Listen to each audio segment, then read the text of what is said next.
اے نبی صلی اللہ علیہ وآلہ وسلم، ہم نے تم پر قرآن اس لیے نازل نہیں کیا کہ تم مشقت میں پڑ جاؤ، مگر ہر اس شخص کی نصیحت کے لیے نازل کیا ہے جو خوف رکھتا ہے۔ یہ اس ذات کا اتارا ہوا ہے جس نے زمین اور اونچے اونچے آسمان بنائے، یعنی رحمان، جو عرش پر جلوہ افروز ہوا۔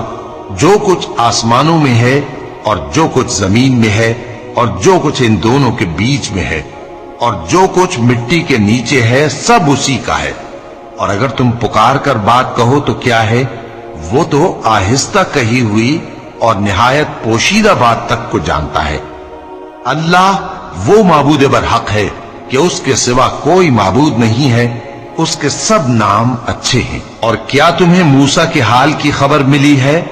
جب انہوں نے آگ دیکھی تو اپنے گھر والوں سے کہا کہ تم یہاں ٹھہرو، میں نے آگ دیکھی ہے، میں وہاں جاتا ہوں، شاید اس میں سے میں تمہارے پاس انگارہ لاؤں یا آگ کے مقام سے اپنا رستہ معلوم کر سکوں۔